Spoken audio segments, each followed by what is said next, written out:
Welcome to Speed Scene Live TV, the only show dedicated to the sportsman racer. Brought to you by Curry Rear Ends, Hedman Hustler Headers, M&H Tires, and TheFote.com. With your hosts, Diana Mike, Bruce Barker, and Scott Lucky Hudson. And here we go, ladies and gentlemen. It's Speed Scene Live. I would be the aforementioned Bruce Barker with Diana Mike. Welcome. And there's Lucky Hudson. Bruce. That's short and to the point. Man, a few words. Yeah, that's what I've been told. All right, look at this. It's a big old huge show. Wait. Did we introduce Dynamite? Yes, Want to make sure now. Want to make sure. Didn't we hold see? the video. There's Dynamite. Come on. Yeah, can't you see I'm nice and green? Yeah. We're going to change that Everybody up. saw that. Okay, yeah. Back to the color-corrected video that you're seeing now. We have a special show tonight spotlighting the Newhouse Kegel modified fuel-altered Roadster. We're going to take a look at that. This car was legendary in the 60s, set a whole bunch of records, and was recreated by Cruisin' Racing. We're also going to have Bryant Layton and the Slime Tire Treatment Off-Road Report tonight. We're going to have Bob Beck, of course, with the Great American Auto Scene, talking about, well, a little bit of everything. Bob with his gas. And tonight, of course, live in studio, the infamous Dave McClellan. That's going to be awesome. I understand tonight Bob will be covering the 53 to 56 Ford F100 pickups. They make a great custom platform. Is that what that ... on my report That's was? right. That's right. ... Just like Dave Grusin right here. Silly. Thumbs up. He says, go. Silly me, and I thought I was a mind reader, but I didn't pick that one up.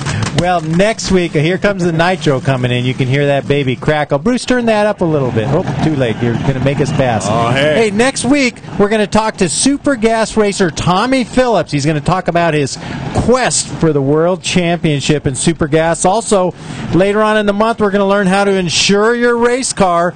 And we've got a new top dragster race team coming in studio. Plus, Shayna Texter has made history on her motorcycle, and she's going to tell us how. And don't forget, Monday night, I will be on the Sam Oxer Jr. radio show, so hope you tune in. Check out Sam's show, and we'll see how that goes, what I got to talk about. Yeah, I forgot. That's this coming Monday. This coming Monday. We had a clip of Sam last week on the show, and he loved it so much, he said, well, why don't you come in on our show? Well, yeah, one hand feeding the other. As Something that's like right, that. but I don't know what it is. Hey, here's a brand new race car on the scene. Angela Paisano of the famous Paisano race team. They had the Paisano Matsubara funny car. It's a beautiful little Nova. Look at that. She will be competing in D-Gas in this car starting, well, I guess she's made some passes already, but it officially D-Gas, starting isn't that the next year. class you want me to race in, Lucky? It is the So class. the 1060, she's putting a speed scene sticker on there. That's pretty awesome. That's going to Isn't speed that nice? the car up a little bit. Sure. Yeah. Give it a tenth or so. Yeah. That's right. So anyway, we got a lot going on, and going to be a great show tonight. Dynamite, I think you should introduce our special guest tonight. Well, it's my honor to to introduce Dave McClellan. Dave, welcome to the show. Well, thank you very much. It's a joy to be here, and believe it or not, folks, they actually called me and asked me to do it again. I did it a couple of years ago, and I thought, well, that we can write their name down and draw a line through it. I'll never hear from them again, but they were very generous and invited me to come back, and it is truly a joy to be here. Well, you know, Dave, you're a great friend of ours, and we enjoy your company so much, but I have to mention that everywhere I go, there's a little piece of you. You know, either you're driving through the pits in your golf cart, you're in the tower announcing. Even when you're not there, I hear your voice when they play it back on, advertisements. And when I go into Curry Rear Ends or when I call them on the phone, you're the voice I hear. You're everywhere.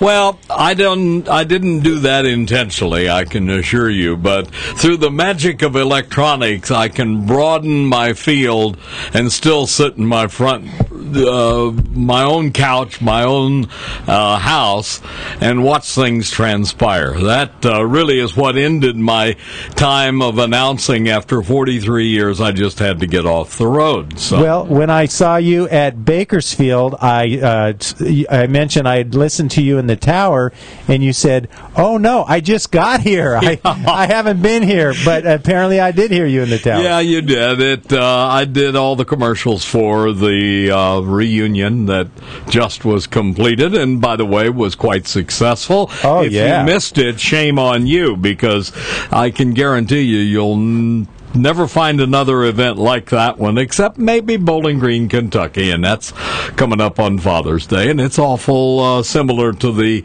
California Hot Rod reunion up at Bakersfield. But I do a lot of recording, I do a lot of work for the museum, and still keep my finger in the soup bowl a little bit, as one might say. I just finished SEMA, and that was quite an interesting event this year. Lots of people and a great show. How was the vibe at SEMA? I know last year I got some feedback, and some of the vendors were saying that, they were getting a lot of orders. They were really looking forward to the future because it was one of the best shows that they had in years. What was the vibe this year? Better. Was it? Yes. So that means maybe there was a huge number of people there. Mm-hmm. They were up in the exhibitor category as well, and just attitude. It seemed to be extremely positive, at least from my point of view.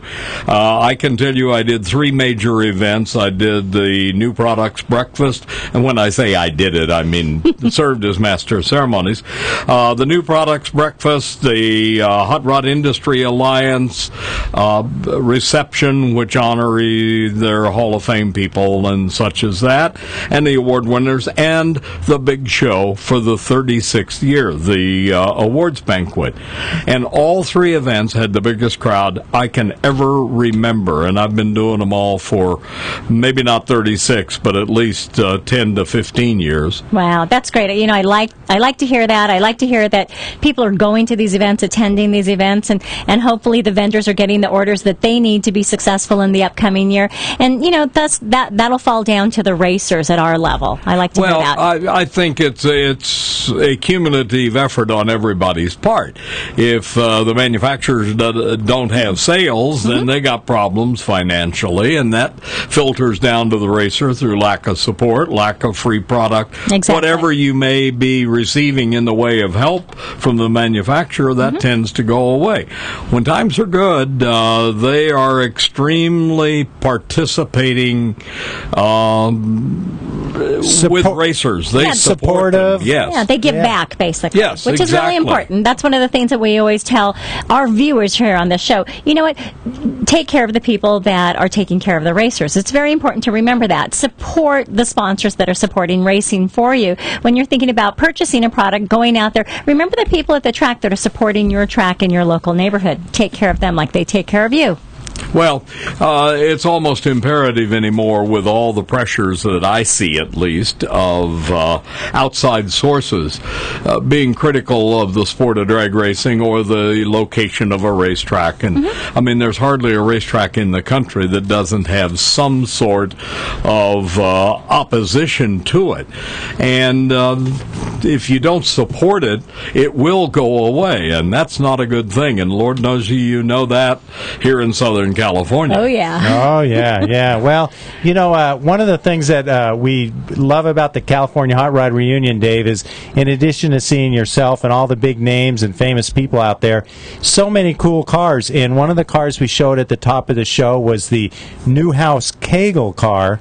Right. And that was a big West Coast, I call it a fuel-altered, but I guess it's actually modified fuel-altered roadster was the official title. Well, that goes a long ways back in the nomenclature, because it was in the evolving period of the late 50s. That's Troy Kegel. That's right. When Troy Kegel was a child, standing in front of the original car driven by his dad, Gary Kegel. And as you can see, the driver sits on top of or just in front of the rear end. He's not behind it like a slingshot dragster would be. And it's got an extended frame on it, whether it be of new tubing or in that era, or an extension of a Model T frame. You got the wheelbase stretched out, so you'd get a little better bite. And there in that shot, you can see it really well. Joel Grusin reconstructed this car, and that's the one you saw at Bakersfield, and he did a really nice job on it. Well, here's a great shot of it burning the tires at Lions Drag Strip, and fuel-injected Hemi, nitro, short wheelbase car. I mean, this is exciting stuff. Oh, yeah, and I mean, that was the standard for both dragsters and fuel-altereds and modified roadsters and all of that. A slider clutch had not yet even been thought of, certainly not in a context that it would work. So what did you do? You burned the tires. You learned how to play the clutch and how to play the throttle and try to get down the racetrack first. Well, we had a chance to film the car, and we showed you Dave Grusin in the driver's seat at the top of the show. But let's let Dave Grusin kind of introduce the car and tell us a little bit about what it was like recreating this car. And you'll see him right here, and he's helping his dad, Joel, get in there, and we'll get a chance to... This is... year and a half of work. The closer it got to the reunion, the faster we had to work. It seemed like there was just nothing but a multitude of little glitches that happened, but my guys got together and took care of this. Dad just did one heck of a job. I never expected the car to turn out as nice as it did. It is just fantastic to see the original car next to our car, which we patterned the Newhouse Kegel after.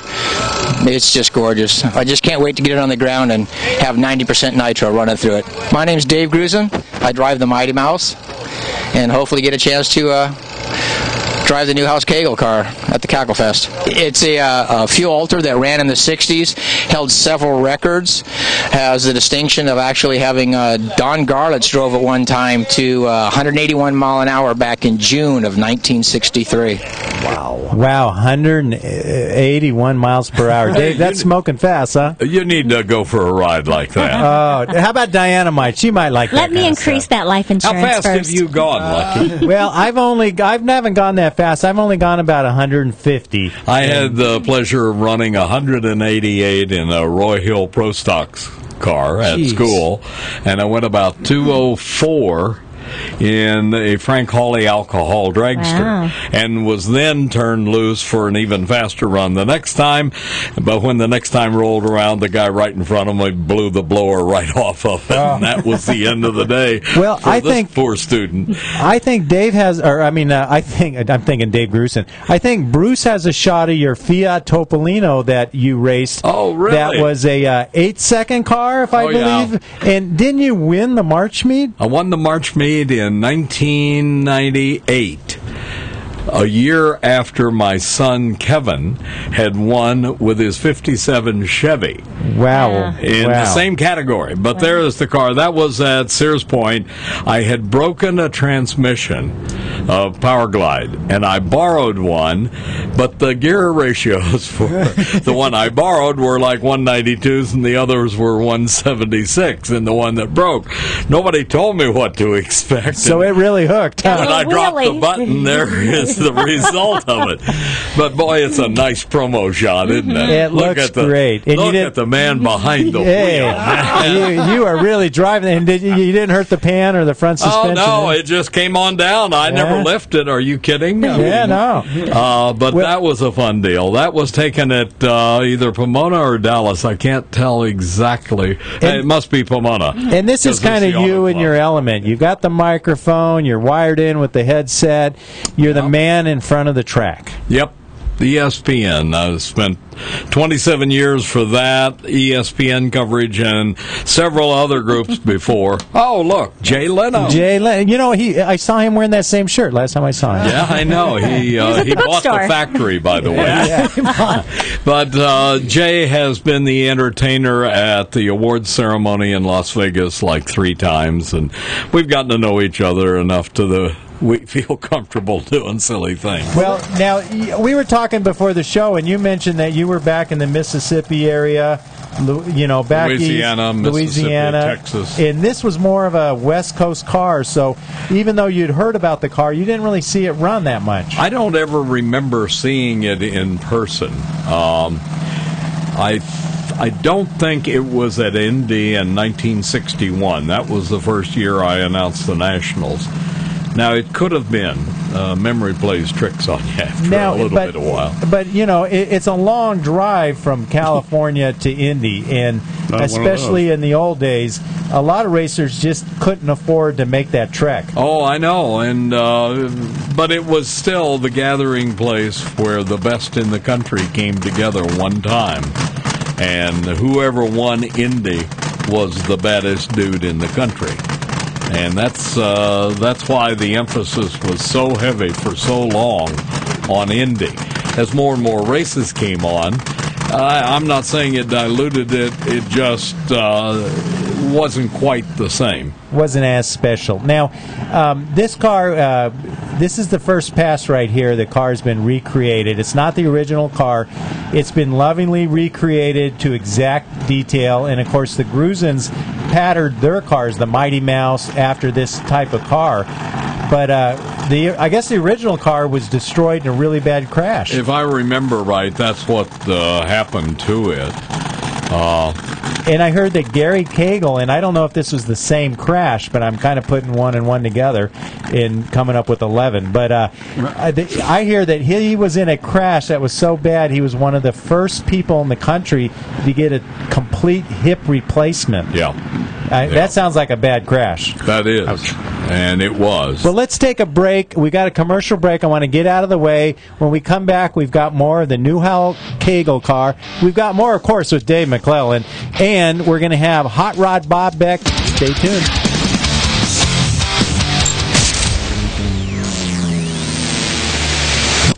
For over half a century, Currie rear-end components have been twisting out the torque and taking the punishment. And the new Currie lineup is stronger than ever.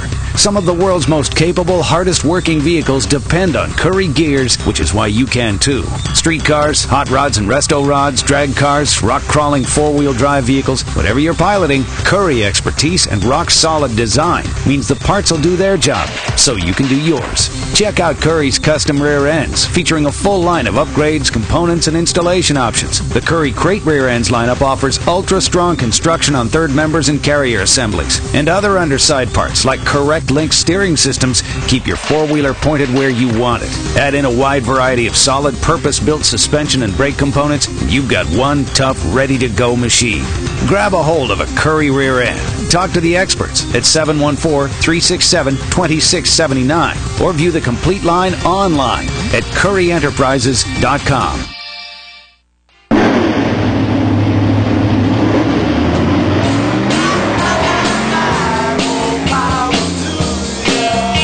Whether you have a hot rod that needs more hustle or a muscle car that needs more muscle, if it's more power you want, Hedman has it. Since 1954, Hedman headers have worked harder, fit better, and lasted longer than the new guys on the block. In fact, Hedman headers are so tough, they're guaranteed for life.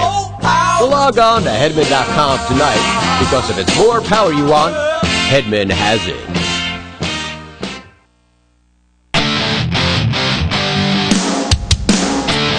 Welcome back to Speed Scene Live TV with your hosts, Diana Mike, Bruce Barker, Scott Lucky Hudson, the Off-Road Report with Bryant Layton, and the Great American Auto Scene with Bob Beck. Hey, wait a minute. Did that guy just say the Great American Auto Scene with Hot Rod Bob Beck, Bob? Yeah. That's what I heard, and that's why we're here, man. Hey, Speed Scene Live, and wait a minute. Let's center that shot. There's Bob. There's Bob. There I am. Hi, the show, Hot Rod Bob Beck. This is the live portion of tonight's show. Hope you're enjoying. The show that you're watching is from November 2011, one of our favorite shows with Dave McClellan. We're back with the full hour live next week. I'm Bruce Barker. Hot Rod Bob, is it time now, my friend, for the Great American Auto Scene? It is. I've been holding my gas for a long time. We're going to talk, it's Turkey Week. I'm Bob Beck, and you've got gas here on Speed Scene Live, as usual. And, this is Turkey Week. Yes. So I figured, what better thing to do than talk about some turkey cars? Well, we just saw a little blip of this little yellow and white thing here, Yes. and I'm not even convinced it's a car. Well, one of the problems with this car was you had a hard time determining whether you're going backwards or forwards. Oh, wait a minute. So, can you clue me in? It almost looks like, I'm looking real close at this photo. Yes. Yeah, I am too. Does the rear open as well as the front? Oh, sure. You're well, kidding. actually, the front doesn't open. The rear does. But which is the front? Or yes, it does open. This is one of those crazy cars. This was the Zundap Janus, and it's kind of a neat-looking car. Now, one of the things about this, now these cars are turkeys that we're going to be talking about, but in many cases, in almost all of the cases, except for the ones that don't exist anymore, these are collectibles. These they've become collectible cars because there was such crap that there aren't many of them around, and there are people that just liked it. And here's a commercial that you found for the Zundap Janus. Now, with an engine producing a whopping 14 horsepower. 14 horsepower. And that wasn't even at the wheels. That was at the engine. You could take the Janus all the way up to 50 miles an hour as long as you had a tailwind. Now, you can see the front end is opening up kind of like an Isetta.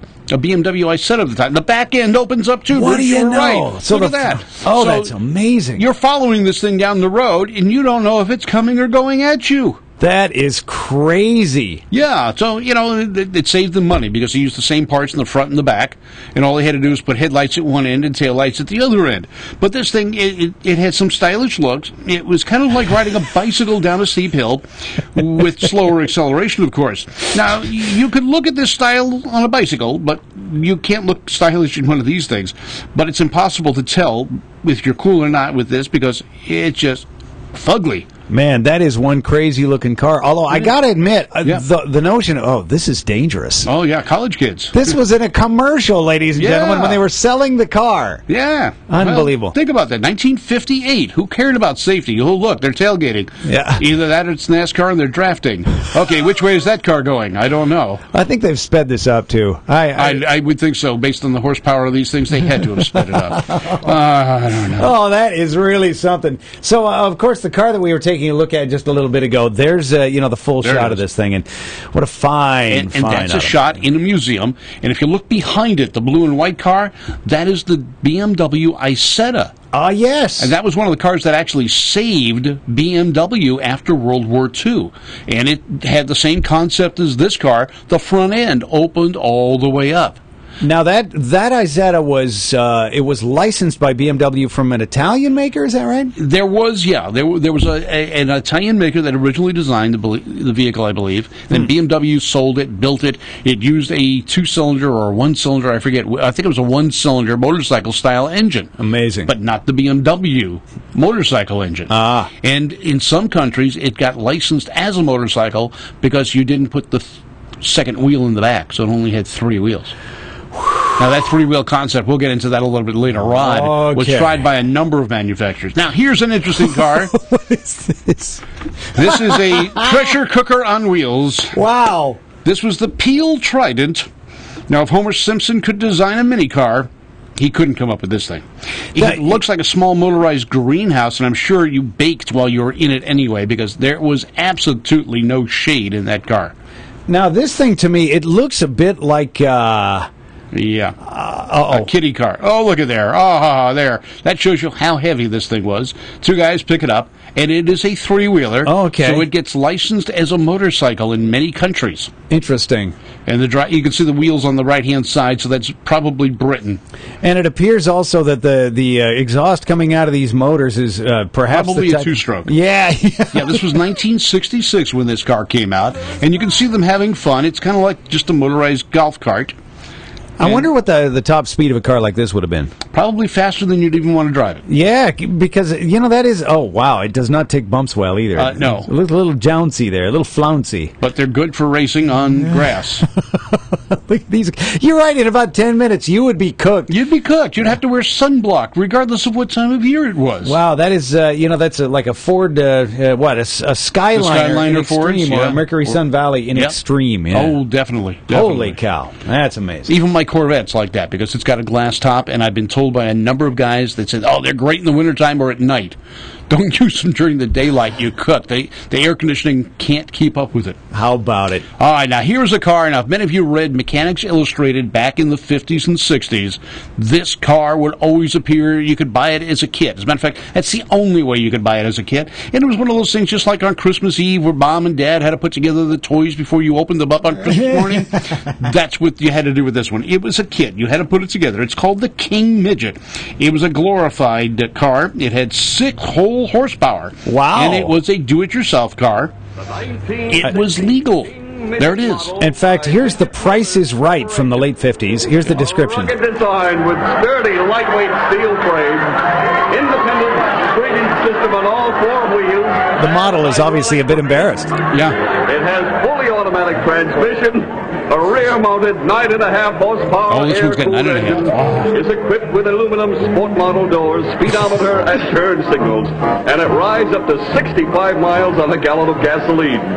This unusual King Midget car will be your new car if the price is right. Unbelievable. Yeah, it would have been interesting to find out what that price was. But I remember Mechanics Illustrated was where you could see these advertised all the time, and I believe they stayed in business up until safety standards and emission standards came in, because this car would obliterate any kind of standard regarding safety, emissions, at all. I mean, it is a glorified golf cart. And I'll admit, I confuse this occasionally with a Crosley, which The Hot Shot. Yeah, the Hot Shot, and then there was the Farm O-Road and a couple other models of the Crosley. Yeah. There's even the little like a little Woody station. They had wagon. a station wagon. They had a pickup truck. They had the Hot Shot. They had another roadster type thing. Yeah. And the Crosley actually was almost on my list, Yeah.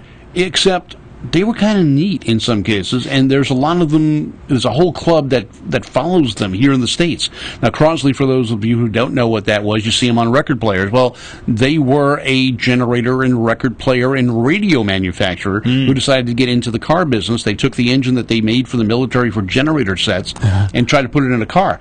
It was one of the first engines that was not cast. That It was the sheet metal. That was the Cobra engine, which was an acronym for copper brazed something Yes, or other. Yeah. exactly. Yeah. It was a copper brazed motor, and the problem was, it worked. It rusted. And you'd rust out the cylinder before you could wear it out. Oh. So that was one of the problems with that sheet metal engine. Later models, like the cars, the Hot Shot, like you're talking about, actually had a cast block, and they had overhead cam design. Oh. Those engines were used in midget racing for many years, and they were quite popular. Rev up really nice, and I've got one friend who actually has a Formula car that had that motor in it. Wow. So they had some popularity to them. The cars were just, he was like a third world manufacturer of them. Yeah, well, and not to confuse that with the King Midget, which apparently is quite a step down from Crosley. Oh yeah. It was the King Midget was an assemble yourself car. It was a do it yourself. You couldn't buy them assembled. The Crosley was a fully manufactured, and you bought it, drive it car with How a real about engine. All right. Hey, what are these? These are, it's like a clown car. Now, if you watched Top Gear at all, you could have seen one of these, because in the UK, they found out they could license people who couldn't normally license a vehicle or get a driver's license for a vehicle by making it 3 wheels. And the Reliant Robin, there you go. Now, this guy is obviously a professional driver because he kept it rubber side down, which I understand is quite difficult with these. They are 3-wheelers, and just like the 3-wheel ATVs that were out years ago, they had the same propensity to do exactly that. Holy cow. But not to worry, because it only takes a couple of friends, and they can push it back over again. 1, 2, 3. He's having fun. His hair matches the car. No, that's not blood. That's actually his hair dye. Wow. And there they go. They push it right back over. He opens the door. And all the contents of the car appear to have and he spilled falls out too. But he probably got back in and drove it. This was built in 1973. And at one point, somebody in the UK realized they could sell 3-wheel cars to people who couldn't get a real driver's license. Well, I wasn't aware of that. I would have assumed because of the general shape that this was a real car, because it has real car dimensions, but it just had one front wheel. It just had one front wheel. Because, again, a three-wheeled vehicle, like the Isetta, like the other little thingy we just saw, the Peel Trident, with three wheels, it is not licensed as a car. It's licensed as a motorcycle. Now, so the licensing requirement for the driver was a lot easier. Now, that was in the UK. That was, so far, two of them have been in the UK. Okay, so but here, as far as we know, is a three-wheeled car licensed as a car here? No. It's still licensed as a motorcycle. Okay. What do you know? And one of the vehicles like that is the one that comes out from Polaris. What do you know? But they did it right. Now, when you put two front wheels you put two wheels in the front and one in the back. They're stable.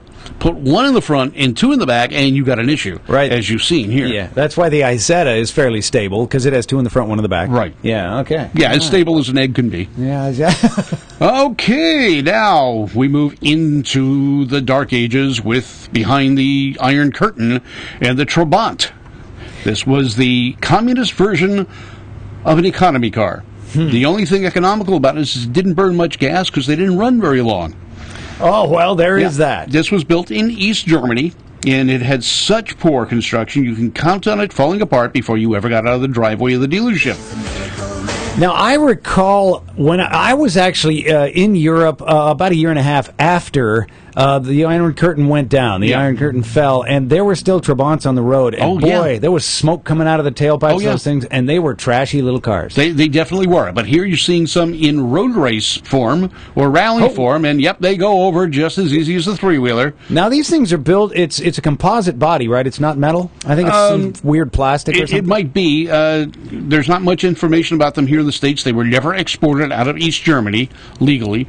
Now I'm sure they're all over Europe where you can find them. And as you can see, even the East Germans liked to rally, and they rallied them. Now, they could go faster than they could actually handle them. Yeah. As you can see, they had real skinny tires. They only had 18 horsepower stock. Now, this guy's got his wipers on so he can see what he's running into, I guess. Yeah. I think the attrition rate of these things, as you mentioned, they died fast because they weren't built very well. No, and you had plenty of opportunity to get spare parts because they were all over the streets. Yeah. Look at that. Well, it's good to see some of them are rolling and actually, moving. They are rolling. They put wheels on the roof. Yeah. All right, now, one of the cars that came into the United States, it was the brain trust of Malcolm Bricklin. A guy who was no stranger to cars. No, he wasn't. He was the guy that brought in the Subaru first. I didn't know that. Yeah, he started with the Subaru. He was one of the guys on the Subaru side and did quite an excellent job with Subaru, put them on the map. But then after he left Subaru, he decided to go out on his own, and he convinced the Yugoslavians, who could take a good Fiat, if there is such a thing, and make it worse. And so we have the Yugo. Did you know the Yugo is perfect for young couples just starting out? Yeah. Did you know the Yugo is perfect for the single working man? Or single working woman. And it's the perfect second car for families living in the suburbs. They didn't spend much on the TV commercials either, did they? That was high-tech back in the time. By calling 1-800 USA Yugo. USA Yugo, yes. It was a Fiat Uno, I believe is what the name was in the Fiat trim. And was sold all over Europe. It was a very popular car and reasonably reliable. Once the Yugoslavians got a hold of it, though, that all changed. And Malcolm Bricklin then brought them into the United States.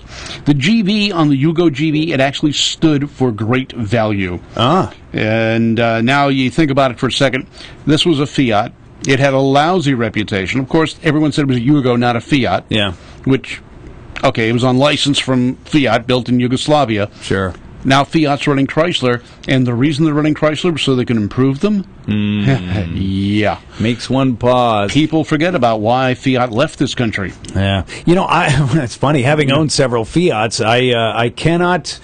I cannot really naysay any of what you've just said. There was some issues there. Although I think the little 124 Spiders were just dynamite little cars. They were neat cars. They had a rust issue, and that is what sunk Fiat in the U.S. Yeah. Besides the fix-it-again Tony reality of the cars, they did not withstand the weather conditions. Yeah. In Europe, people don't hang on to cars long, or as long as we do here in the States. So when they had a rust issue, okay, you throw the car away. You don't worry about it. Right. In the U.S., what do you do when you get rust? You sue the manufacturer.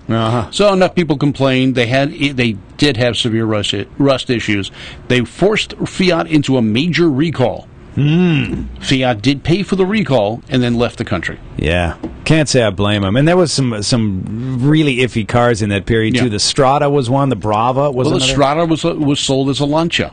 Okay, and it was actually a very popular car in Europe. But again, it was a Fiat rebodied. Fiat owned Lancia. The 131s were a neat car, boxy sedan from Fiat. I had one. I got a pinhole leak in the preheat tube going to the air cleaner, and driving from the L.A. area to Palmdale, the carburetor froze. Wow. So you'd park, you'd start right back up again. We found a little pinhole in the thing, fixed that, never had the problem again. But that was another fix-it-again Tony issue. Yeah, well, in this particular car, the Yugo, unlicensed from Fiat, I had a girlfriend who owned one. I worked on a Yugo. It was not pleasant. No. You know, it was really obviously designed by Fiat, so it was a very generic car. You could work on it, you could find all the parts. But I remember the starter had like half the brushes and internal parts were just gone because to save money and to save weight, they just built it light and cheap and. It was a throwaway car. Yeah. I mean, if Malcolm Bricklin was selling them here for $3,900 retail, what was he paying for them? I mean, he had to be paying less than $1,000. Yeah, and then reselling them to a dealer. So he made profit from the dealer. Then the dealer sold it, and he made profit.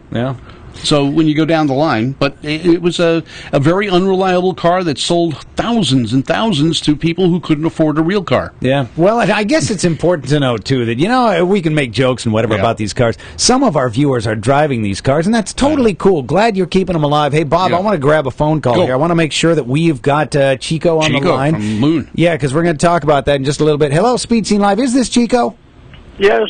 Hey, Chico. What do you know? Hey, you know what, Chico? If you can hang on a second or two, it's live television. We're going to grab the rest of these top 10 turkey cars, and then we'll get you on to talk about Moon Eyes, okay? All right, very good. All right, stand by. Now, car number, what number are we on? Number 4. Number 4, here it comes. Oh, and I had one of these too. This is a Renault Dauphine. This is the car that put Renault on the map in the United States and then quickly made the move. Oh, yeah, although they did come back years later with the AMC connection. Yeah, and AMC killed them after that, too, for sure. Unique styling, small 4-cylinder engine, 3-lug wheels. Really? Yeah, they only had 3 lugs holding the wheels on. There was a triangle pattern, and it was a lightweight car. I had one with an automatic transmission. I could swear there was a little Frenchman in the transmission shifting it. Because you'd keep the pedal down. Yeah. You'd accelerate, and when it was time to shift, a computer, and this was back in the days, would release the throttle. You'd hear the car shift, and then it would give you throttle back.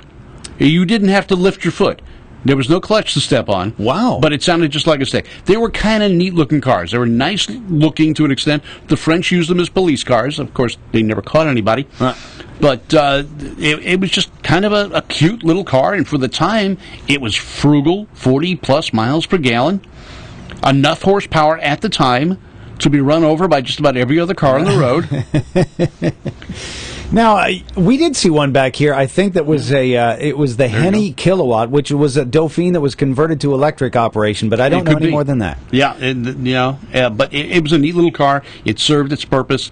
They sold thousands of them here in the United States. Yeah. It was a mainstay in France. It was rear-engined, rear-wheel drive. You know, it is a cute car. It is kind of a neat-looking car. Yeah. And I remember having fun driving mine for the 3 weeks that I owned it. Yeah. After a cracked cylinder head, I got rid of it. Well, maybe that was a good move. When I was a kid, we lived in a house for a while that had a Renault Dauphine parked out back, but it was a derelict. Now, there's one set up for road racing. Can you imagine that? Yeah, how about it? They widened the wheels. Now, in Europe, there are performance parts for these vehicles. I think it had an 803cc motor. Wow. Real tiny little 4-cylinder, but in France, they have severe speed limits. So this car was just fine there. Well, and I believe a lot of European countries have taxes applied the larger the engine is. So. Now, the last one you showed, the red one, said Gordini. Now, in the U.S., we have Celine, we have Shelby, we have people like Roush that modify cars. Sure. In France, it's Gordini. Okay, And the then. performance version of that car, if you want to call it a performance version, was Gordini. That's a bit like the Fiat Abarth connection, is it? That's right. Okay. That's right. Well, All right, there you let's go. The quickly move Renault on. Dauphine. All right. Renault Dauphine.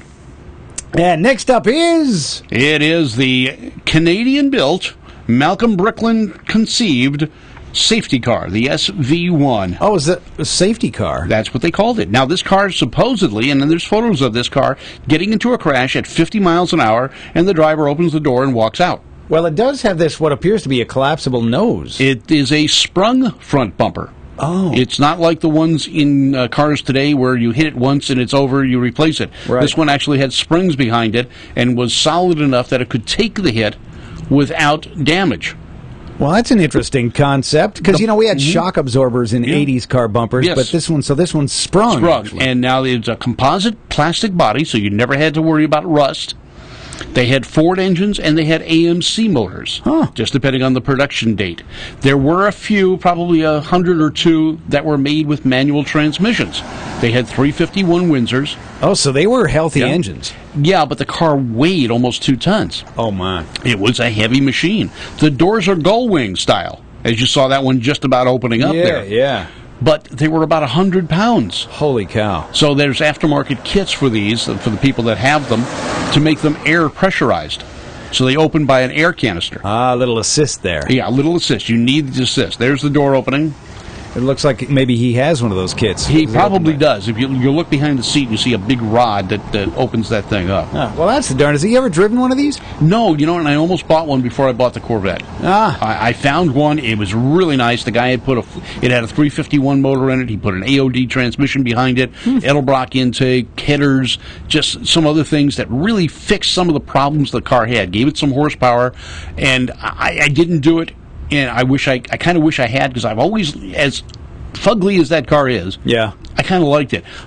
But Malcolm Bricklin didn't sell what he wanted to. He only sold a few thousand of these cars. And I mean a few, less than 5,000 during the 3-year run. Jeez. And after the Canadians had put in so much money to open up that facility to build those, Yeah. they were left hung with the loans and a lot of people out of work. Man, yeah, tough one there. It's got kind of a cool 80s wedge shape to Yep, it. It looks did. kind of neat. Yeah, it was. Now the number 2 car. This was a weirdie. Dun, dun, dun! Now talk about 4-wheel drive. How about 8-wheel drive? What in the world is this? This was a car that was introduced in 1911 at the first Indianapolis 500. This thing looks like a Photoshop car. It is not. That is real. I mean, the guy's concept was more tires, smoother ride, better traction, and it was over 20 foot long. It had 8 tires. Holy cow. They introduced it and showed it at the 1911 Indianapolis 500 and tried to take orders. They did not get a single one. That is unbelievable. Notice how far out front of the hood the wheels are. Oh yeah, look at the fenders going all the way out in front of the engine. I wonder if all 4 rear wheels were driven. I don't know, and there's very limited knowledge and information on this car, other than it was a dismal failure. The Octo Auto. Octo Auto. It had 8 wheels. That 4 is- of them had to be steering. So that's if right. you're interested in, if you're a Formula One follower and you remember the Tyrrells, this Yeah, yeah. predates the Tyrrell. That is hard to believe. So it didn't work then, and Tyrrell proved it later on in Formula One. Actually, the Formula One car wasn't too bad. They just outlawed the 4 wheels. Yeah. All right, car number 1. And the final one, this was the 1933 Fuller Dymonexium. It's a egg on wheels. It was a 3-wheeler made here in the United States. The guy actually wanted to build airplanes. But that never worked, so he created the 3-wheel Dynamaxium. He enjoyed brief fame in the early 30s. Celebrities and journalists loved the car because it was a pod. It was interesting. It used a periscope instead of a rear-view mirror, so that was something interesting, too, for the 30s. But the Dynamax turned over and crashed during a test drive, killing one, injuring 2 people in the vehicle. The investors disappeared immediately, and only 3 of these wonderful bubble cars were ever produced. Now, it appears as if it's a single wheel at the rear, Yes. which makes steering, they showed, in fact, we'll see this again, it parallel parks very well. And that's where the problem came in. It wasn't the front wheels that were doing the steering, it was the rear. Now, if you've ever backed a car up, if you use the front wheels to steer when you're backing up, it steers a little quicker, doesn't it? It's very It's a quick. little difficult for people to get used to. Well, what do you know? So that was the #1 turkey of all time. How about that? Hey, Bob, we got to talk Moon Eyes, don't we? We do, because coming up shortly is the Moon Eyes Christmas Extravaganza, and on the phone is the man who runs all the U.S. operations for Moon Eyes USA, Chico. Hey, How you Chico, doing? welcome to the show. Hello. Sorry to keep you on hold there. We're glad you could call in. How you doing, No Chico? problem. Very good, thanks. I'm a little busy getting ready for the show. Yeah, I can imagine. Now, this show has been going on for how many years? Since '94. I mean, he started out, having it here as just a get-together for pinstripers and whatnot. And then you moved it. I remember going to it in Whittier at the VFW there? Yes. We went to Elks Lodge Elks for Lodge, 2 okay. years. Yeah. And then 2 years after that, we had to go to Sheriff's Academy. Yeah, I remember that. That lasted 2 years. And then it's been 6 years now since we moved to Irwindale Speedway. And Irwindale Speedway has been a roaring success for this. I mean, you started out just as a gathering, but now you've got vendors, you've got the pinup contest, you've got show cars, you've got drag racing, and this is the heritage of Moon. You're keeping the legend alive. Well, and I think it just happens. Everybody loves this event. Thank God. It's not like we do anything special, but Sure you do. You keep people coming back because of the way you put on the event, the way you treat them. I mean, you guys, you put on an excellent show, and you make people want to come back. Thank you. Yeah, everybody says that this is the one to go if you want to see different things at once. That's for sure. Too. Yeah, that is definitely for sure. We've got some photographs coming up shortly of some of the cars that weren't racing, the show cars, and you also have the Pinup Girl contest, right? don't you? Yes. Yeah, and that's been a great addition too. Yeah. Yeah, so what you've done is you've melded all the car cultures into one big event. You've got the drag racers, you've got the rat rods, you've got the rockabilly, you've got customs, and just about everything. Yeah, it is actually gathering of all different sorts of people, just happen to be in one place at the same time. It's not like we planned it that way, but it just happened. I mean, it's a great thing. It is, and most of the people that are out there are your customers, because your parts transcend custom modified hot rods, rat rods, and drag cars. You've got all the pieces. Moon's history is in this, isn't it? Yeah. Thank God for that too. Since Sega took over, and his idea was to keep the Dean's thing going, and we just kept it that way. Now here's the Nova that you guys have. We've also shown the Dragmaster Dragster and your push truck. Who was driving the Nova last year? That was one of our buddy from Japan, Yutaka. Okay. He's an old friend of ours. We've known him since back in the late 70s, actually. Wow. Yeah. So he'll be over and he'll be driving that. And Seagate's got a new toy this year, too. We just picked up a AFX 1963 Ford ranch wagon. Nice. Yeah, and it's really nicely built. I'm trying to find the history on it, but it's got a 423 built motor, dual quad. It's set up for drag race, actually, with the leather bars and everything. Really? All right. So it's probably an old it's a drag car. But if anyone's got any information about Ford ranch wagons, which would have been a two-door wagon, correct? No, actually, this one's a four-door. It's just a four-door, okay. Yeah. Well, I know Mopar came out with a lot of wagons back in the early 60s because they had great traction ability with the long roof and a lot of glass area. Yeah. I never saw a Ford one, though, so that'd be interesting if any of you Fordophiliacs out there have photos or information about a Ford station wagon drag race car. Right, yeah. Well, we got the words out, and a couple of people have been trying to find see if they can find the history on it. That'd be great. Man, very cool. So you're gonna have it out there on displays at a driver at this point? It's a driver, yeah. We'll see. We're going to have to talk to Sega and see if they can take it easy. Yeah, rubber side down and do not get the Irwindale stripe. Right.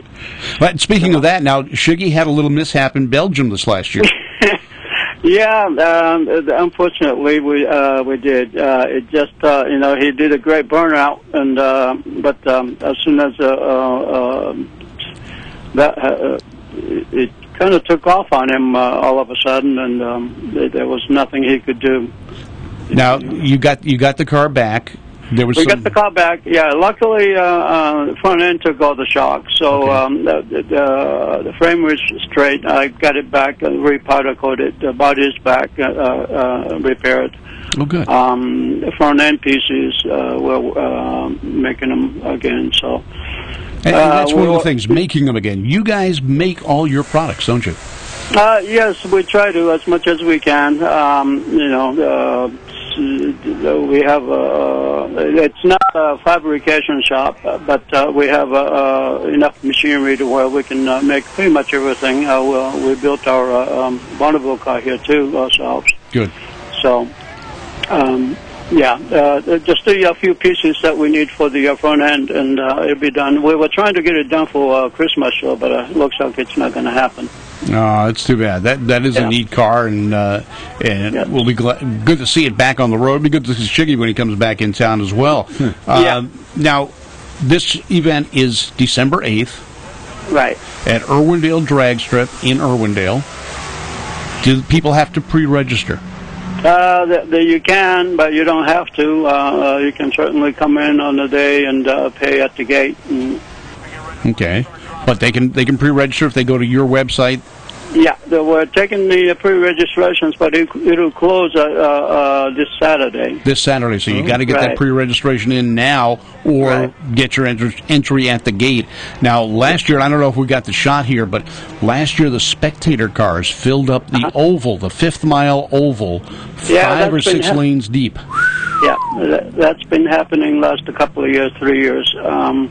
I think they say this is the biggest event that happens at that speedway anymore. Man, I can imagine, and it is one of the most popular among the hot rodders and the drag racers because it's really laid back, it's comfortable, and you get to talk to a lot of people. You see just about everything, like the altered wheelbase FX cars that were running in the day. They come out because it's a fun day of drag racing. It's not really hardcore racing, is it?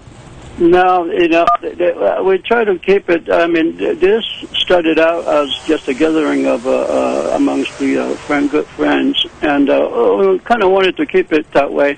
And we certainly didn't want this to be another car show where that we would judge the car and all that stuff. In fact, the customer came in today and said, "Why don't you guys judge the car?" But if we just started to judge the car, then it'll become another car show that people are trying to be better than the others, and that's not what this is all about. No, it's a gathering. You've got a lot more friends now that you do it that way because it's a lot easier on everyone. So, what is the cost to enter a car? The $20 for a car, and that'll get the car and 2-person in the car. That's free registrations. Yeah. $30 at the gate. That's still a deal. Yeah. That's $15 per person, and includes the hot rod, the muscle car, or the custom, and you get to be surrounded by others and the industry. I mean, everything's out there, like that Packard that's going down the drag strip right now. I mean, everything shows up. And now, if someone wants to go to your store's open every day in Santa Fe Springs, right? Yes, except this weekend we're going to be closed from Thursday through Sunday for Thanksgiving. That makes sense. But come Monday we'll reopen. And if you do come to the store, you can still register after that day too. So that's the only way you can do it. Well, that's a great thing. Go to Santa Fe Springs, or you're on Norwalk Boulevard, right? Right. In Santa Fe Springs. Yeah. And go into Moon Eyes, take a look at the great stuff there, for one thing, and see history staying alive, because that is the same building that Dean Moon had, and you and Shiggy have brought it back to better than it was when Moon was running it at its heyday. Well, I mean, it needed a lot of work, and but we kept it to very minimum changes. So that we can keep all the history the way it was and all. All right, Moon Eyes Christmas Party, December 8th at Irwindale Drag Strip. I know I'm going to be there. You've made sure of that because I'm working for you. And but cars, pinup girls, vendor booths, pinstripers. You got to get your official T-shirt. You've sold out on official event shirts every year. Yes. Last year, 11 o'clock, the T-shirts were all sold out. Yeah, I know. I got smart this last time. I went over at 9 o'clock and got them. So, all right, but come out to Irwindale, December 8th. Join in at the Moon Eyes Christmas Party. Chico, thank you very much for calling in. We do appreciate it.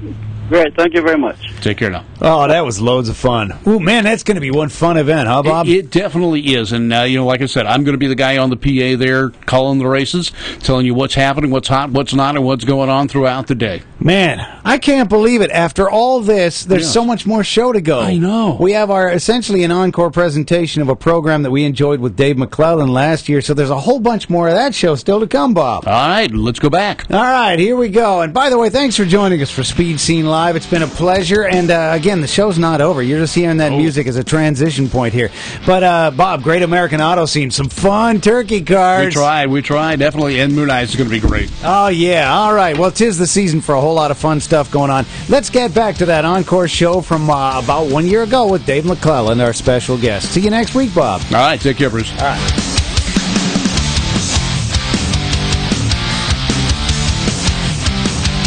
Famous people on the line, and I think it would be interesting since we've been showing the Newhouse Kegel fuel-altered car. Bruce, let's bring line 1 and line 2 up. Hey. Whoa, line 1 is Joel Grusin. Joel, welcome to the show. Thank you, Scott. And before I let you talk, Joel, I'm going to bring line 2, which is Troy Kegel, the little boy that we saw early in the show, all grown up. He's not that little anymore. No. Welcome, you guys. How you doing tonight? Hey, what's up, man? Hey, we're here with Dave McClellan and, of course, Hot Rod Bob, and been talking about trucks. Either one of you guys own a 53 to 56 Ford truck by any chance? No, I never did. No. Hey, how did you guys like the video coverage of the car so far tonight, the Newhouse Kegel car? Excellent. You know, we're not done. We've got some footage, some interview with Joel, and of course we've got Troy. We've got your mom. We've got an interview with her, and she was a very lovely lady to talk to. But unfortunately, your video somehow just didn't make it. We had technical difficulties. Hey, that's okay, man. I'm no TV Tommy Ivo. That's all right. We've got Dave McClellan in the studio, so I'm sure he can fill in and take care of it. Hi guys, how are you doing tonight? Doing fine, Dave. Good, Dave. Joel, so what's going to be happening? When are you going to take that car out again? Well, we're scheduled to take it out to the Moon Eyes Christmas show. Oh, cool. Out at Irwindale December 10th. We just got that okayed with Chico from Moon Eyes. And then after that, it'll get mothballed for the winter. And then I've got a few things that I've got to do in the garage. It seems like there's a race car or two that needs to have some tender loving care done before the March meet. You've got how many cars coming out to the March meet this year? Or next year? I don't want to say. Well, the House of Mouse is getting kind of full, isn't it? Well, yeah, they're all three are going to be out there. We have a driver coming out. Eiley Stafford's going to be in Strange Brew. Yeah. and then Dave will be in the Mouse naturally, and then Tim will continue to be into the Merciless Mouse. And you guys did pretty good at the Hot Rod reunion, did you not? I can't think of a better way to conclude than winning. And, that was that's a good start, Joel. A good start. Troy, I got a question for you. Sure. What was your reaction when you first saw the car finished?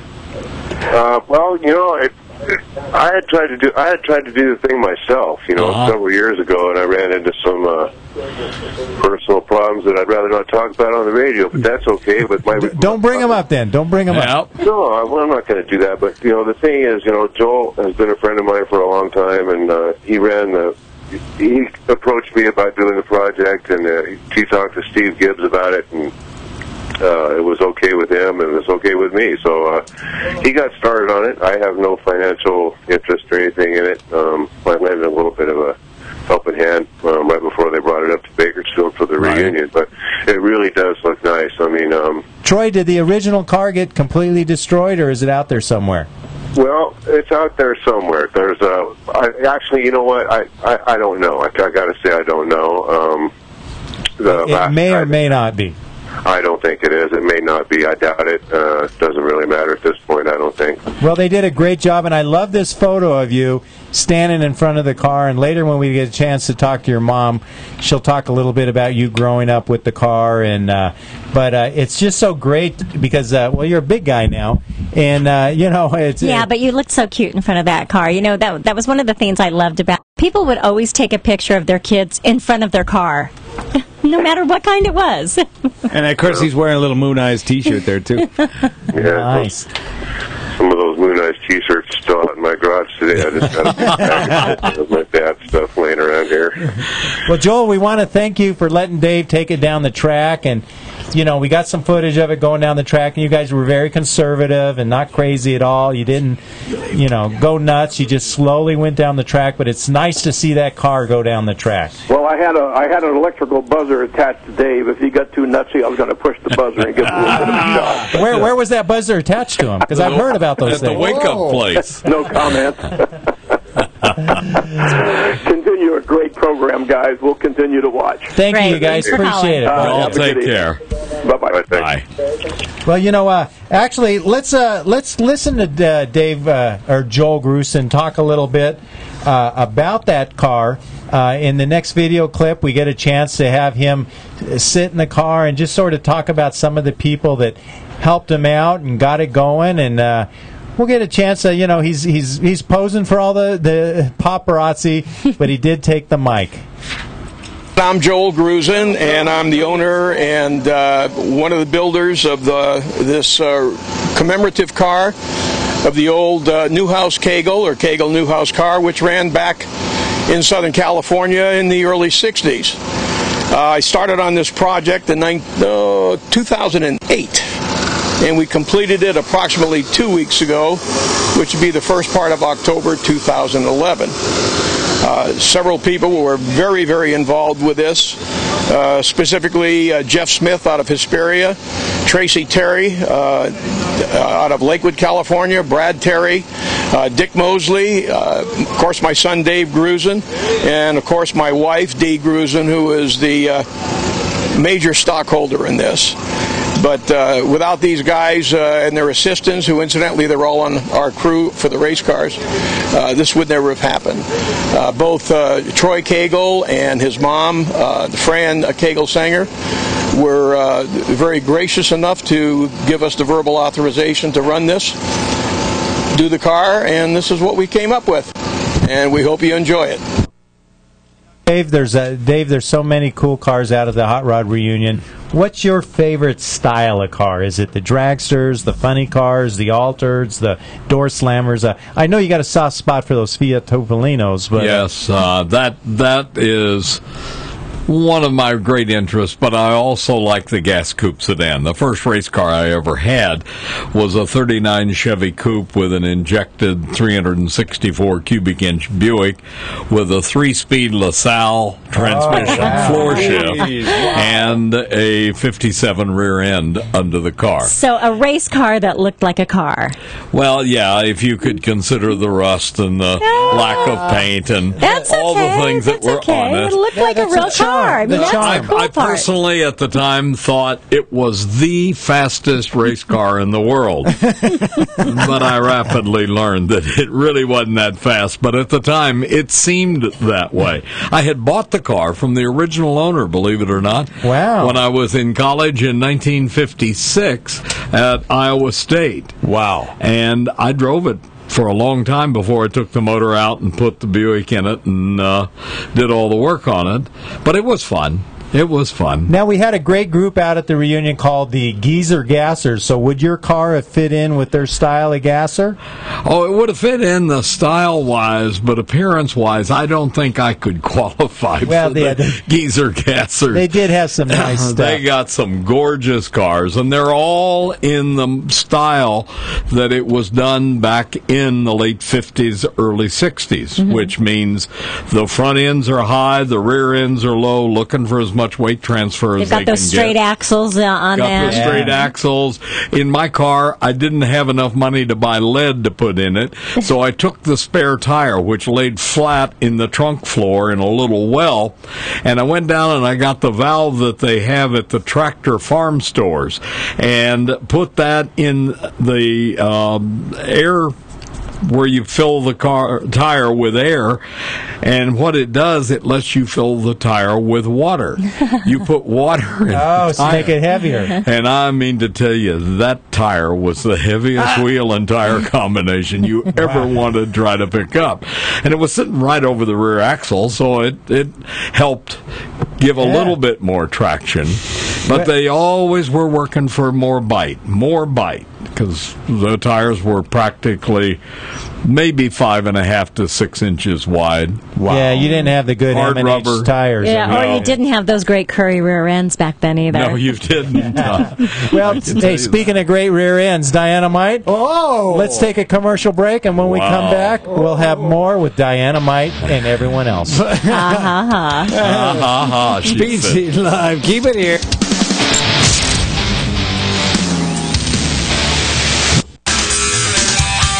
M&H Tires, makers of racing tires that give you the best bite for the buck. You've paid a lot for that horsepower. Make sure you use it all. M&H Tires has the best compounds available for maximum traction. Go to mandhtires.com. That's mandhtires.com. Buy direct and save at the website and mention the Speed Scene for a 5% discount. That's right, mandhtires.com. Call them at 661-324-4773. M&H Tires has tech guys ready to answer your questions or to recommend the best tire for you, slicks or DOT. M&H Tires has it all. M&H were the first to create racing tires for muscle cars and also the first to create racing tires for sport compact cars. Legendary M&H Tires. Shop online, mention the Speed Scene, and save 5%. Get the best racing tires, great personal service, and save 5%. Go to mandhtires.com or call them at 661-324-4773. mandhtires.com.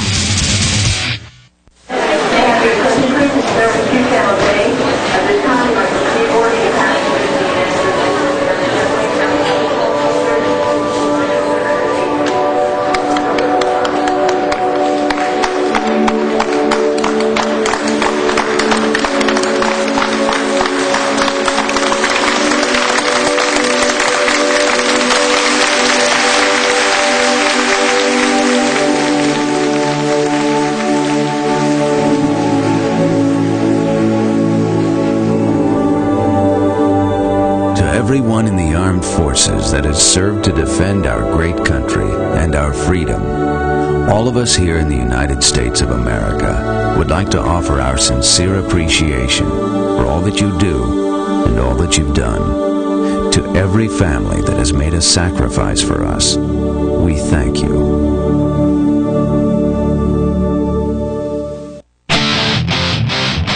Welcome back to Speed Scene Live TV with your hosts, Diana Might, Bruce Barker, Scott Lucky Hudson, the Off-Road Report with Bryant Layton, and the Great American Auto Scene with Bob Beck. Oh, yeah, and it's another Tuesday night. We're rocking here and Speed Scene Live. We've got Scott Lucky Hudson here to my left. We've got Bruce Barker handling all those controls as best as he can tonight. No, what is Yeah. What? I had to throw that in. And I don't blame you. Why? You shouldn't. And we've got the man in the house. We've got Dave McClellan. Dave. You could just use your voice and people will know who it's Dave. Yeah. Hi, everybody. How are you? Well, see, we stayed on Lucky, and there's Dave. Well, you know what, Lucky, you've kind of got, you're getting that voice, too. You know, the older you get, you're kind of getting that distinguished voice. You know, maybe one of these days, you know, you can use Dave as a mentor. And you could... Please don't tease me like that. Couldn't you, like, maybe try to follow in his footsteps? They're too big. It's too hard. Dave, get a grip. You're so multifaceted. Is there anybody out there that you see that could possibly follow in your footsteps? Is there anybody? Oh, I don't have enough ego to say that there's nobody out there. I know Bob Fry says he can, but Bob Fry's knows. Is exceptionally good. He's no Dave. Well, it's all in interpretation. Some people think Dave is the end of all there is. An era. And others say, oh, I'd much rather listen to Bob Fry. Does that offend me? Heavens, no.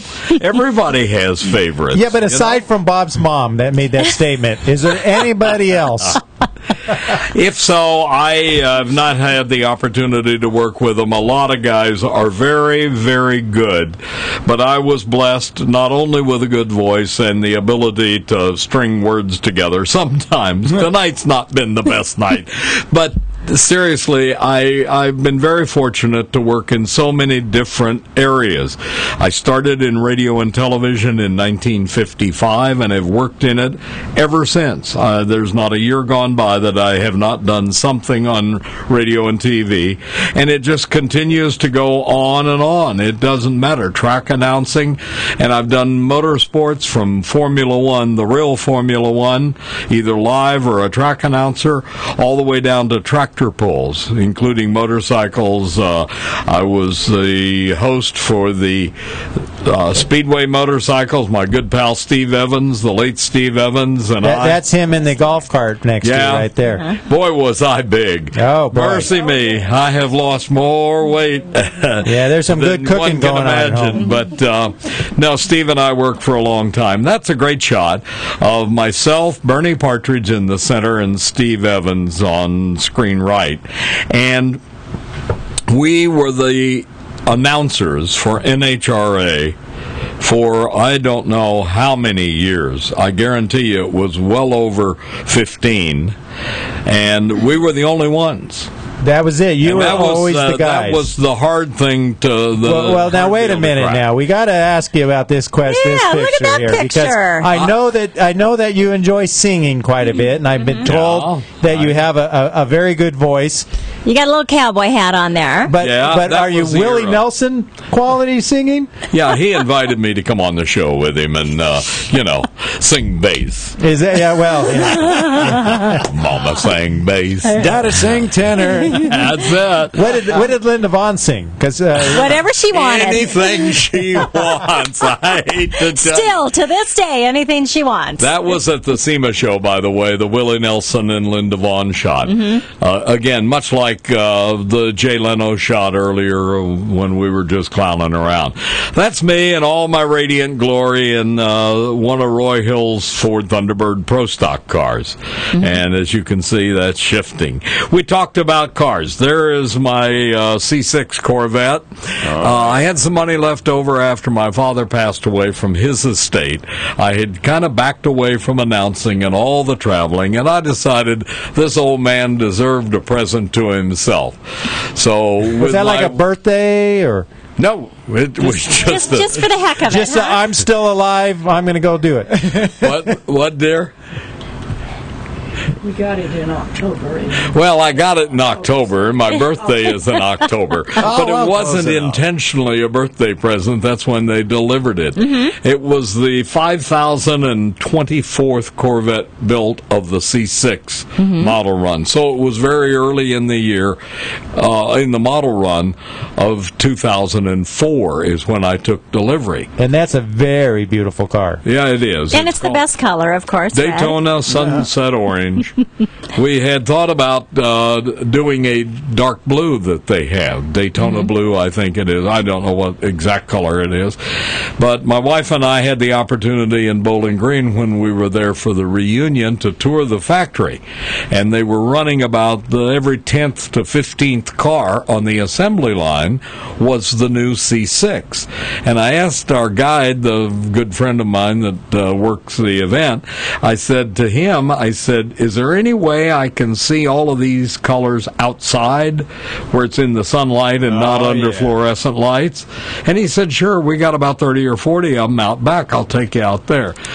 My wife and I walked out the door. The Daytona Sunset Orange hit us right between the eyes, and I looked at her and she said, yeah, that's nice. And I said, that's it.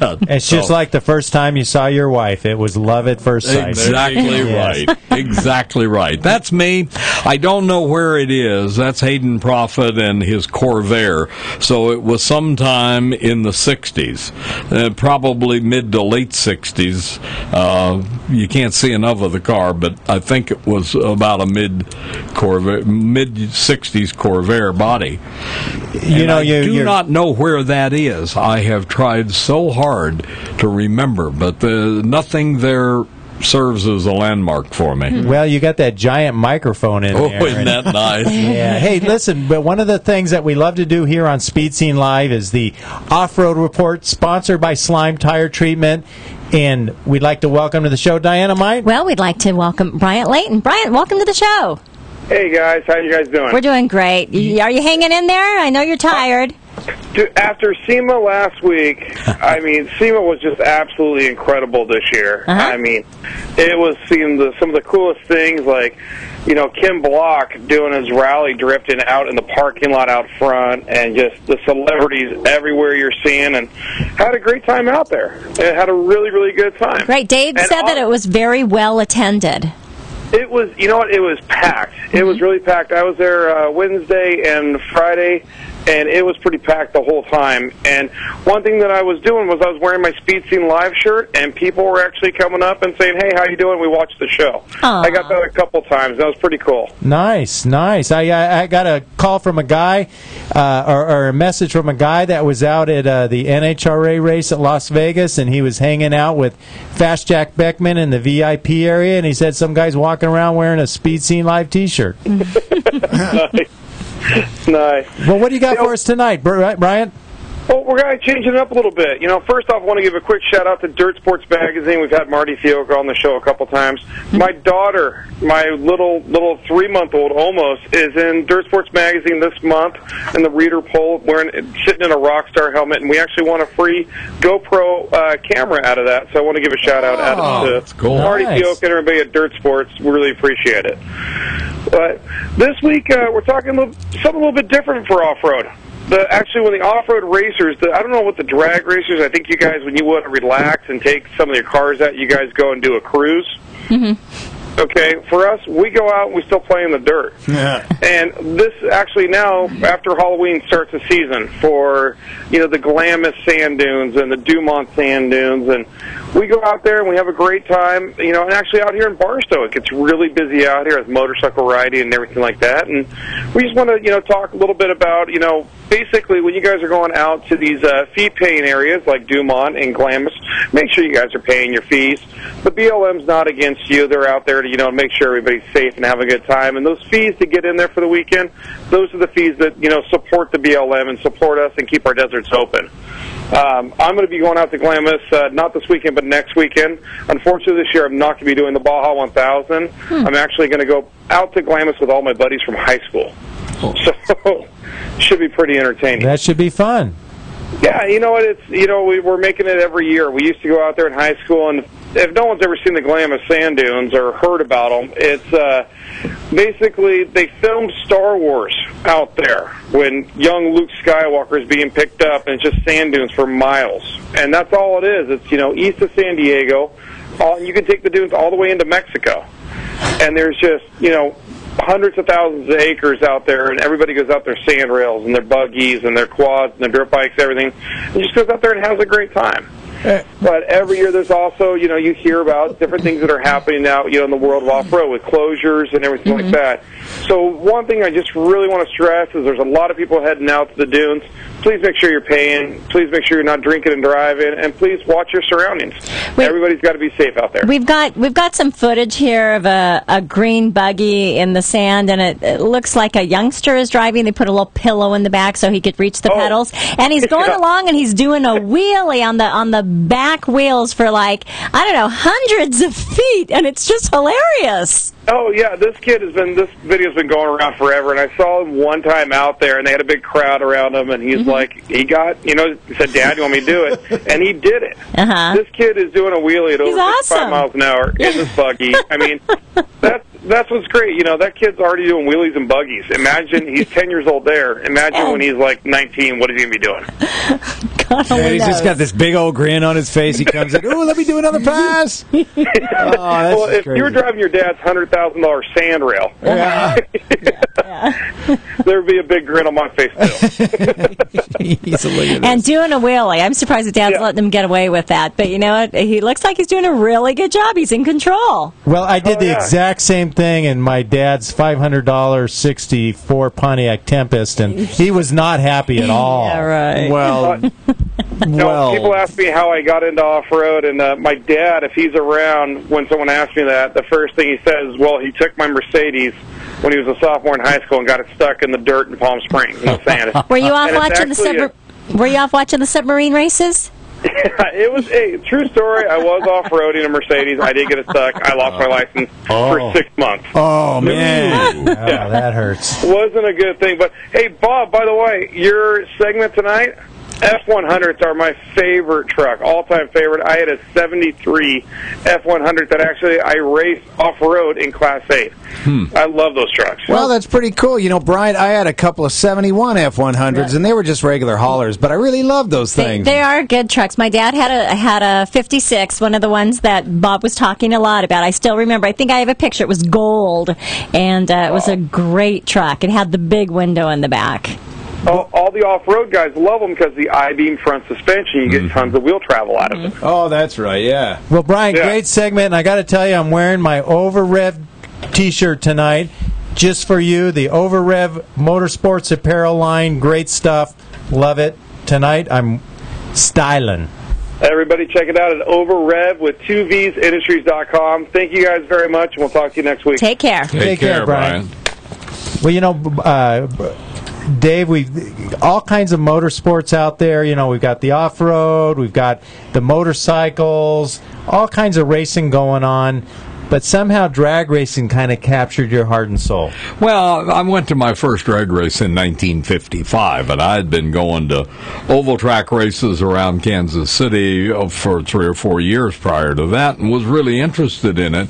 But the drag racing thing was different because it gave you the opportunity, just as you can do today, is get close to the cars, get close to the drivers, the participants, where in the other venues you were pretty much shuttled off to your spectator seat, and that was just about it, unless you could pull a string or two and get into the pits. But it just was something that really interested me, and then I had the opportunity to announce a race in 1959 with Don Garlitz and Eddie Hill, a match race. And after I did that, I thought, well, this isn't bad. You're right there at the heart of where all the action is, and best seat in the house. Best seat in the house. You don't need to worry about a bad PA system or a mute announcer or anything. You're looking right at the clocks. This is Grand Central Control for the drag strip, and I thought, that's me. The place to be, huh? So I kind of went out and started soliciting new venues to go announce that, and by the 63, 64 time frame, I was probably gone from the 1st of April until the end of October, announcing someplace in the country. Now, right here, this picture that we're showing right now, this is your son and your grandson. My son, Kevin, is in the center.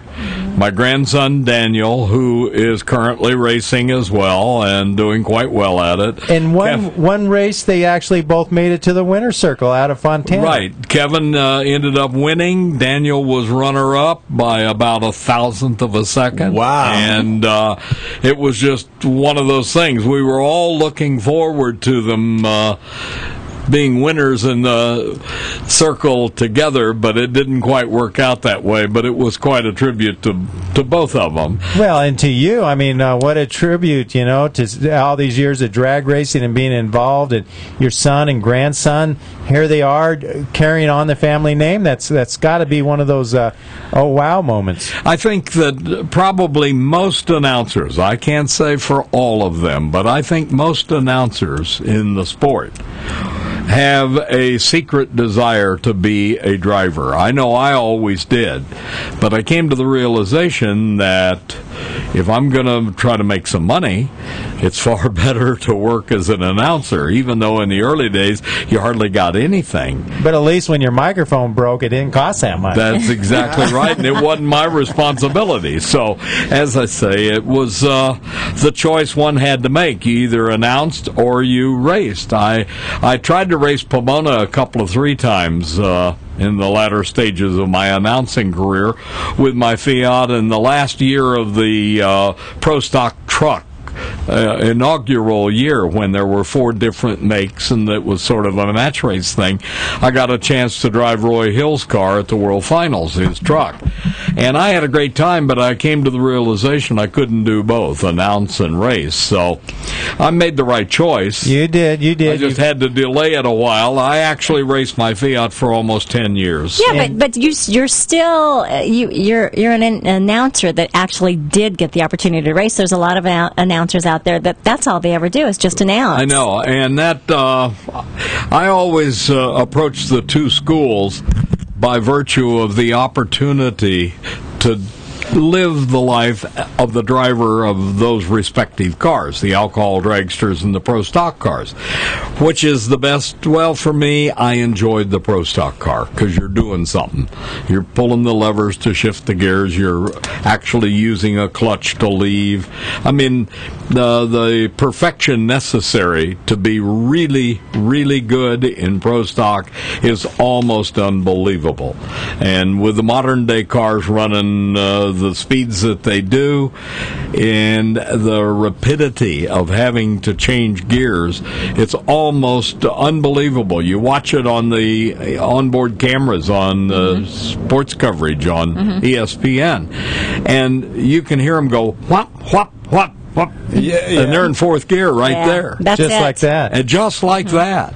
Well, Dave, what you talk about racing as a racer, and you've been there. You're not a person that's been on the outside looking in, but a person that was involved in racing in a big way that actually never drove a car was a young lady by the name of Franny that I got the pleasure to meet up at Bakersfield. She is the wife of Gary Cagle, and let's talk to Franny right now and find out what it was like. Talking to the young lady that was married to Gary Cagle, and we're going to find out a little bit about what happened back in the old days. Franny, welcome to Speed Scene Live. That was a long time ago when you guys used to run this car. Yes, it was a very long time ago, but I'm still here at Bakersfield. I've been coming here for over 50 years, and I simply love it. And now your son is a big part of drag racing, Troy. A lot of people know who Troy is, and he remembers a lot of stuff about this car. Yes, he does. He remembers more of the technical stuff than I do. I'm afraid I just can't remember all the wonderful things, the times that we turned and stuff like that. But the car was a crowd pleaser. It always was. You know, I got to ask you, I talked a lot to my mom about how it was in the old days, and I remember their first house payment was $80, and they were so worried about whether they were going to be able to come up with that $80 every month. What about you? Back then, this was a lot of money to be spending on drag racing. How did that affect the household? Well, it didn't affect it too much. Our house, I think, in Bellflower, I think we paid $16,500 for it, and that was like in 1961. And Gary was the policeman on the Vernon Police Department, and he supplemented his income, our income, by doing tune-ups in the garage and odd jobs here and there, and we managed very well. The racing never took away from our family life. So he could make money by working on people's cars right in your garage. You didn't have a shop or anything. It was right in the garage? No,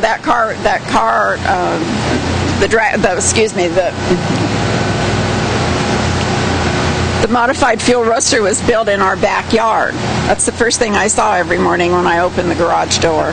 You saw that car under construction, and then, of course, when he was running it, he parked right there at home. Well, yes, and absolutely, but I didn't get to see too much because I was always the one that was pushing the car. I'd push it and then go down and get him and pack the parachute. Oh, you were driving the push car? Absolutely, absolutely. And we had an open trailer that we hauled everywhere, including Half Moon Bay and Katati and Henderson, and then in the summertime, that car paid for our vacation. Oh, nice. Yeah, we got money to go to Utah and to Idaho and make an appearance, and that paid for our week of fishing and just fun up in Idaho, where Gary was from. Now, your boy Troy grew up around this car, and I remember a great photo of him posing in front of it, an old black and white photo. Absolutely. Did Troy always love the car? Oh, absolutely. Every chance he got, he was in it.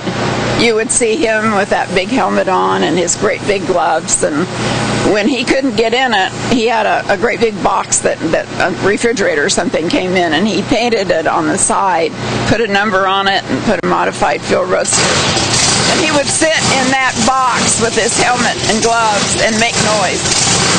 Now, back in the early days of drag racing, women weren't always looked at so well, and there was a lot of negativeness towards women in drag racing. Did you ever have to deal with that? No, I never did, because like I say, I didn't really have much to do on the outside of the car. I was in the push car all the time. But I remember going to Lions, and I remember coming here to Bakersfield and seeing Don Garlitz and Pat and the girls pull in his old beat-up station wagon all packed, and they slept in it, ate in it, I think everything. And in fact, Don and his brother came to breakfast one morning at our house, and that was kind of fun. Now, I always say that the drag racing is a great family sport. Absolutely. We spend every weekend just about at Lions Drag Strip, because we lived about 20 minutes away from there, and we were there every Saturday religiously, and it was a part of life.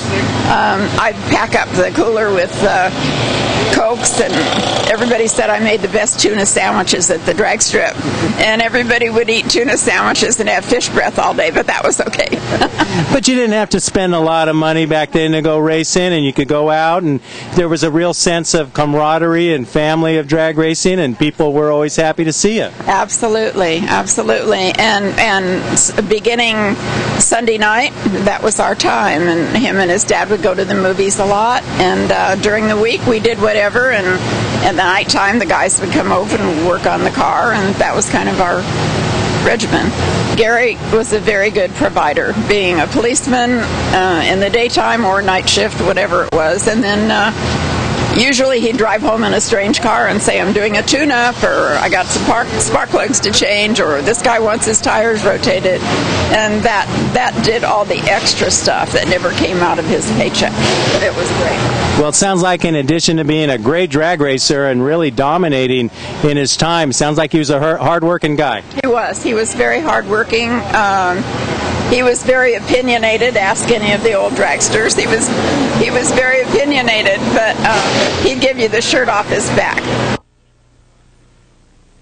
Man, that's a great piece of history right there. Just, you dig back a little bit and find out what people are really like, people we never get to meet. I love hearing that stuff. And it's so cool to hear talk about the tuna sandwiches and the fish breath and people sleeping in their station wagons. And, but it sounds like it really wasn't any harder back then than it is now. People all the time nowadays talk about, it's so tough drag racing, it's so expensive, and it sounds like it really was not a whole lot different, Well, you know what? You made a lot less back then, and it was still expensive back then. Well, you spent everything you had. Yeah. I mean, that was it. Sort of like now. Yeah, some of us are learning to spend a little less and be a little choosier with our racing. Live within our means. Come